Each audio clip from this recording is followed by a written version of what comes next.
Greetings, metalheads, and welcome to No Nonsense Metal Reviews. I'm George, and today I'm back with an all vinyl collection update, showing off some of my recent vinyl purchases and additions to the ever growing, ever expanding vinyl collection.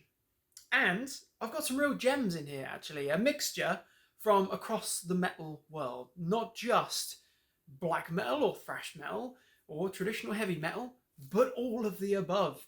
A little bit of a mixture of things that I'm going to be taking you through today. Some new releases, some older releases, but all very good additions, very good releases, and things that I'm pleased to have stumbled upon and now have in the collection. So first of all, I think I'm going to take you through the black metal vinyls that I've got here. So, first article, stumbled upon this recently on Amazon. Another one of those classic total enigma listings where, for reasons unknown, it was about, I think it was 13 or 14 pounds. This is from Norwegian black metal godfathers, Mayhem. This is their 2023 released stunning double live album, Demonic Rites. So way back when, must have been earlier this year, I don't think it was in 2023, but earlier this year I reviewed a few live albums, black metal live albums in one go, including the recent double live album from Cradle of Filth and also a CD format of Demonic Rites. But I couldn't quite help myself picking up this because as soon as I saw it, I remembered just how highly I rated that live album at the time when I first heard it, which was however many months after release. And also it's Mayhem. I also love double live albums, so yeah, it was a no-brainer. And this is a lovely package. It is, of course, very similar in layout to the CD, so you know, not a massive difference, but actually this is a really cool package. It's a great live album as well. Just revisiting this after not listening to it for a while, it just reminds you how freaking brilliant Mayhem are. You know, they are one of the founding fathers of second wave black metal. We know that there's tons of drama and politics and scandal that's been associated with Mayhem since the early days. You know, late 80s, early 90s, but let's just brush that aside and just focus on the music. And what you get here with Demonic Rites is basically greatest hits live, but in a Mayhem kind of way. So it is total carnage, and it is just effectively the choice tracks from their studio albums and from the two very prominent EPs, Death Crush EP, the kind of the first big statement, and of course the Wolfslayer Abyss, represented by one of the choice tracks on side B here, Symbols of Blood Swords. But their most recent studio outing, Demon, is represented well here. We've got Falsified and Hatred, To Dominion, Malum, Bad Blood. Some cracking more recent tracks from their recent outings, as I say. You know, the whole band's sounding good. Hellhammer is just such an absolute machine of a drummer. And we cannot forget to mention Attila and his amazing, unique vocal performance and style. Mentioned, we've got Symbols of Blood Swords. Then we've got an exclusive track here. We've got, I don't know if it's Voces or Voices Ab Alta, which is a cracking track. Absolutely love that one. Really sinister, evil black metal. Then we get some of the real gems, the choice tracks from the De Mysteris Dom Satanas classic debut album, full-length album. We've got Freezing Moon, Pagan Fears, Life Eternal, Buried by Time and Dust, which is amazing. And then pretty much the choice tracks from Death Crush to close side D. And this is a really lovely, it's just black vinyl, double black vinyl, but it is a phenomenal live album. and a really nice package. I was chuffed to bits actually to pick this up. I really do enjoy this. I really rate this, and I'd actually recommend this as a go-to for any metalheads or anyone just looking to get into Mayhem. This is a really good starting point, to be honest. To be totally fair, just show you this nice high quality. It's heavy duty, 180 gram vinyl. Great stickers there as well. It's got the full Mayhem imagery going on. Very nice indeed. Cracking live album. Mayhem, a band I've never seen live. I'd really very much like to see them live. I know they are actually quite active on the live circuit, but never quite had my opportunity, but maybe one day. So there we have Demonic Rites, a blistering live album by Mayhem, 2 LPs, 180 gram black gatefold vinyl. Lovely stuff. Very, very nice indeed. Then we have one of my favourite bands from black metal, the very theatric, but also extremely freaking great Mystic Circle from Germany. This album is the self-titled kind of return album, their comeback if you like, from 2022, so a couple of years ago. And it is such a good album. It's a really, really good return, but on fine form as well. I have this on the lovely Digipack CD format as well, which is lovely. But I stumbled upon this one again on Amazon, and it was about £15, and I couldn't help myself. I was drawn to it. So I've now got this on vinyl and CD, this self-titled Mystic Circle album. I've also got the Infernal Satanic Verses album and Drachenblut, all of those on CD and vinyl. I don't know if you'll be able to see this or how well you'll be able to see it, but it's effectively a kind of marbled red, but it's so cool. It's such a cool vinyl. And they're such a cool band. They're such a great band. The album that they had out last year, 2023, Earth's Daemon, is absolutely killer. I freaking love that album. And I'm still kicking myself to this day that I had a complete mental bloop moment when I was constructing my top albums of 2023. And for reasons unknown, I thought that Earth's Daemon came out in 2022. So it was neglected from my list. But that would have easily ranked, certainly in the top sort of 5 for me, because that's such a good album. Mystic Circle are a very unique band in that they are very theatric, as I say. They're a black metal band. They're kind of the spine of the music is black metal. Black metal at its very core. But then there's a lot of very symphonic and theatric, very grand, epic components in there as well. Great vocals. Absolutely brilliant vocals. We've got Black War and Beelzebub as our kind of core duo there. Cracking vocals, really excellent, catchy riffs. I mean, just hooks galore. Not just in this self-titled album, in Earth's Daemon as well, and their older albums, of course. But they've also got a very heavy edge. There's a very heavy, almost sort of teetering along that line between black metal and death metal. That kind of black and death metal, death and black metal, don't know, whatever you want to call it. They've got a very heavy, abrasive edge as well. So it's not just theatric, not just grand, not just epic, nor is it really kind of thin, cold. No. Mystic Circle, they have their own thing going on, definitely. Although I think there is an influence, maybe, of bands like Dark Funeral, for example. A commonly cited influence for many black metal bands, of course. But what I will say is that Mystic Circle sound like Mystic Circle, and there aren't that many bands that I can really say sound like this, other than one notable kind of similarity, and that was more on their earlier albums, but Cradle of Filth. There's a bit of a Cradle of Filth vibe there, but great evil album cover there, fantastic. This is such a good album. It's not overly long, sort of 8 minutes. About 40 minutes, 8 tracks. Belial Is My Name is amazing. Seven-Headed Dragon. Hell Demons Rising. The lead single was Letters from the Devil, if I remember correctly. And that's amazing. And then we've got other great tracks. The Arrival of Baphomet, Curse of the Wolf Demon, and Satanic Mistress.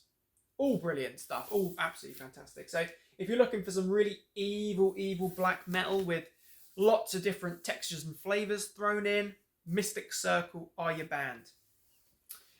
Right then, so keeping very heavy end of black metal then, we have to mention the mighty Belphegor from Austria, and this is the Toten Ritual album. So this was a reissue from 2023 out on Nuclear Blast Records. I fail to recall the actual year of this album's release, but I want to say that it was around maybe 2015, 2016. That's just a wild guess at this time, but Toten Ritual, I remember reviewing it back on the No Nonsense Metal Reviews blog page when it came out, the time of release, and I really like this album. I think this is one of the stronger albums from their latter catalogue, although they've all been really good. The Devils is a fantastic album, the most recent album. They've just been on a fine form. But I came across this one again. It was an Amazon Discovery, gatefold vinyl, new, very inexpensive. It was about £13. And I did toy with, do I need getting this? Toyed with just leaving it, but it is actually quite a nice sort of interesting splatter vinyl. So it's a clear vinyl with black and gold splatter. You know, how much you can say that's gold splatter, I don't know. I'm not sure, but it's still just a cool thing to have. It's a cool album to have in the collection. It's a good album, as I say. It's very heavy death metal, black metal. It walks that line. Is it black metal? Is it death metal? Dunno. To be honest, it's just Belphegor absolutely crushing skulls. Kicks off with Baphomet, which is amazing. A hell of a savage introduction to the album. That's a very death metal track. Then we've got The Devil's Son, which is fantastic. Swine Fever, Region of Pigs, Apophis, Black Dragon, Totem Cult is amazing. Spell of Reflection is one of my favourite tracks, as is Embracing a Star. And the closing title track is killer as well. This is definitely heavy stuff. You know, if you're a death metal fan and you like your Cannibal Corpse, you're going to dig this. Just as if you're a black metal fan and you like your Dark Throne or your, I don't know, Burzum. That's probably not a very good example, but you like your more traditional black metal, you're still going to be able to find some flavours that you appreciate here. So there we have it. Belphegor, Toten Ritual. A evil album, but a great one. So up next, we've gone through some black metal into kind of theatric symphonic stuff, and then we've gone to death black metal or vice versa. Now we're going thrash, speed, traditional metal with a very recent discovery for me. This is the most recent album from another German band, Vulture. This is entitled Sentinels, and this is a killer album. This is a killer album. So as I say, recent discovery for me. Vulture from Germany. They are very much embracing good old school thrash and speed metal as well, and a few kind of flourishes and flares of traditional new album influence, or maybe, you know, traditional German heavy metal like bands like Accept. You know, there's little bits and pieces here and there that may remind you of that. But I just happened to stumble upon this band entirely by chance, and I was really hooked. Really hooked. So I think there's about 4 or 5, maybe 4 albums in total. This being the most recent one from earlier on this year, 2024. This I happen to be really enjoying. I was listening to it on Spotify.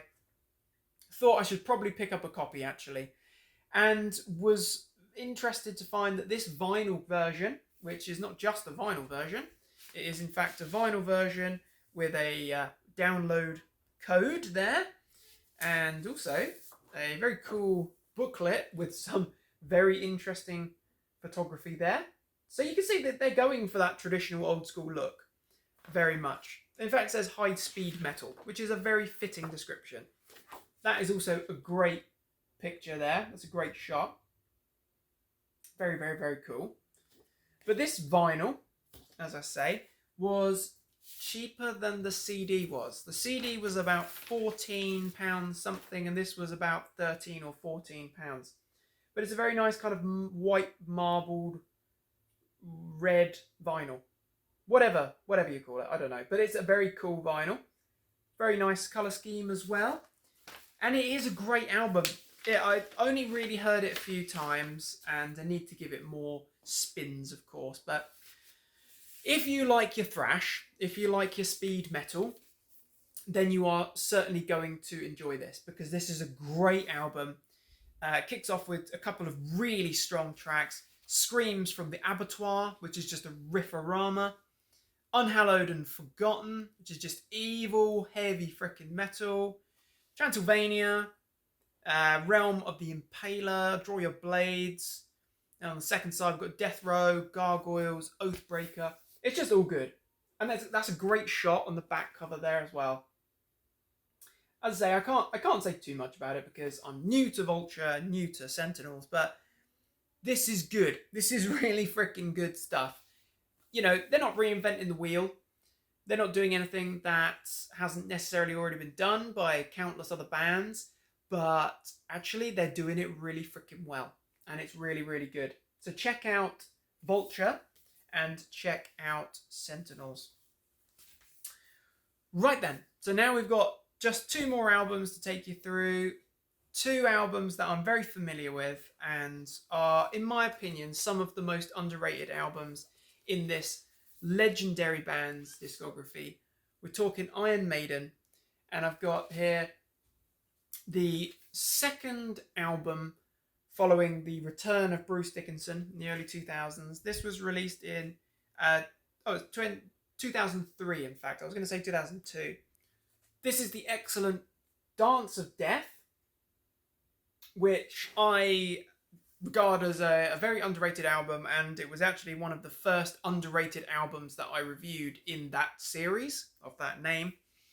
What I will say about it is that it also has one of the worst album covers of all time. There are just single monocolor album covers that are better than this, and I really don't know why they thought that was a good idea.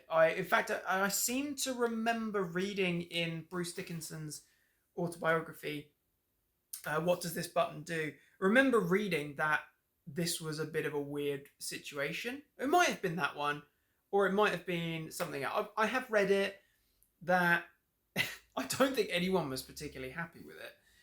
And it is dreadful. Like, what the hell is this baby doing, kind of floating halfway through this weird dog? And what's that snake doing there? And what is everything? What's with the glitter? And I just don't know. I just do not know. It's terrible. Luckily, the music makes up for it. It is a really good album. Terrible album cover aside, it's a really good album. This is a lovely heavy-duty double vinyl. This is a reissue from 2015 on Parlophone Records. So if you've seen recently, I did a Iron Maiden vinyl update where I had recently, at that point, purchased Peace of Mind, Power Slave, Somewhere in Time, the Flight 666 double live album, and the Dance of Death, or Death on the Road, I beg your pardon, live album as well. All of those Parlophone Records reissues.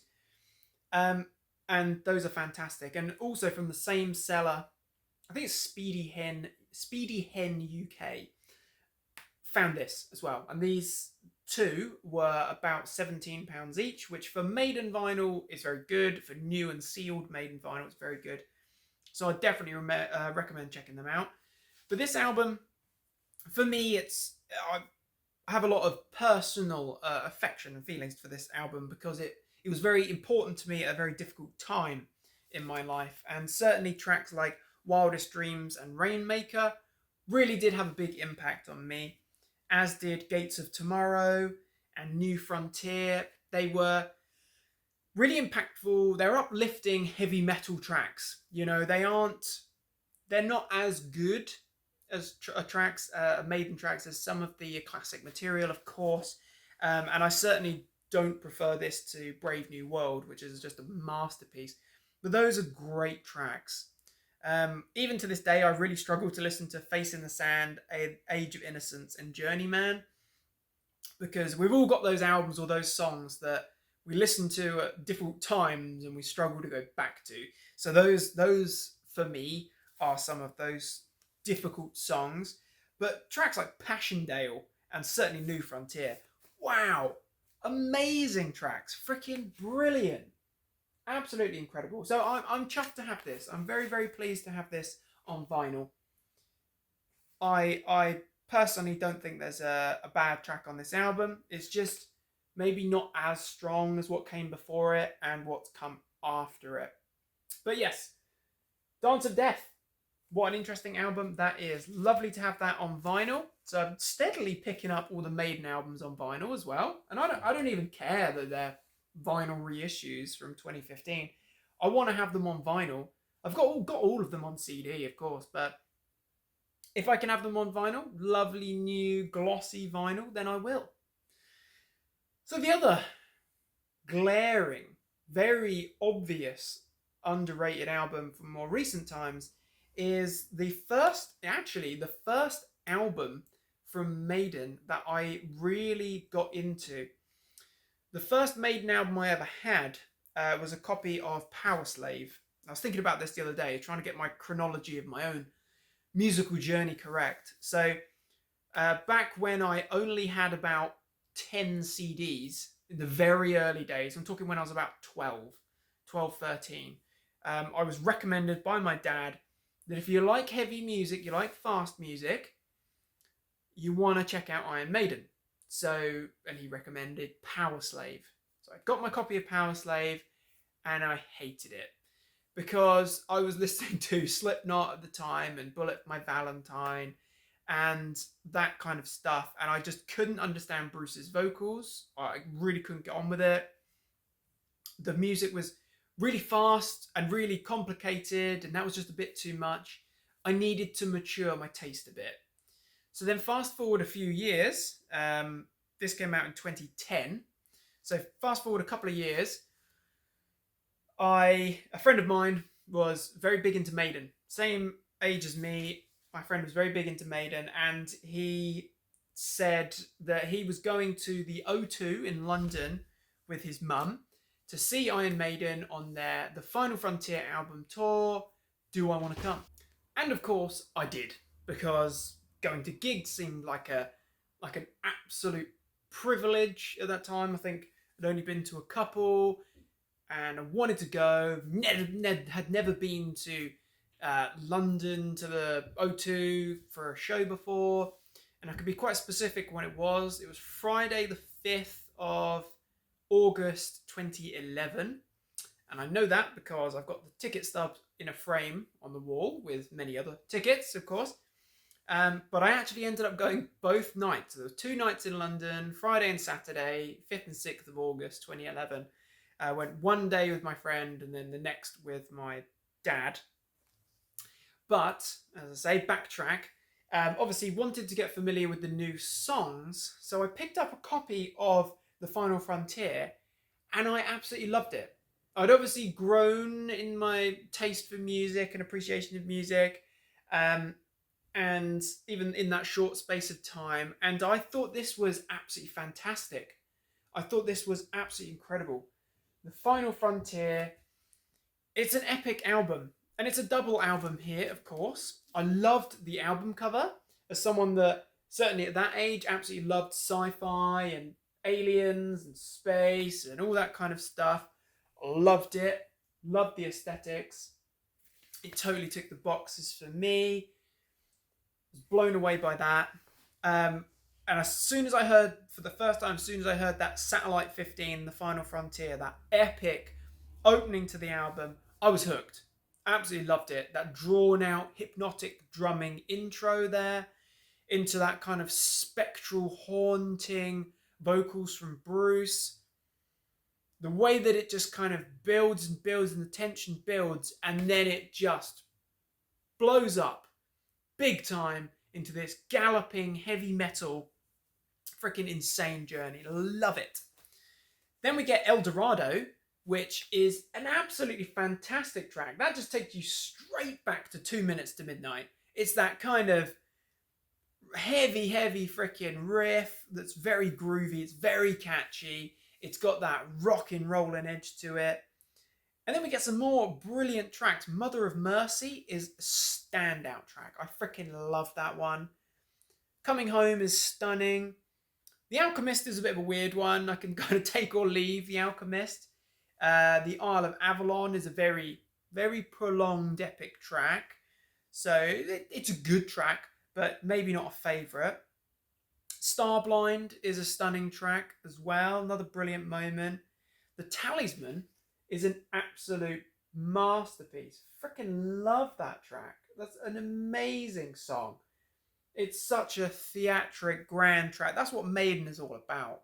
Big, bold statements. And then we close the album with The Man Who Would Be King, which has a real tearjerker of an intro before you get galloping, rolling heavy metal, and When the Wild Wind Blows, which is an absolutely gorgeous, epic closing track there. I think this is an amazing album. It's a long album.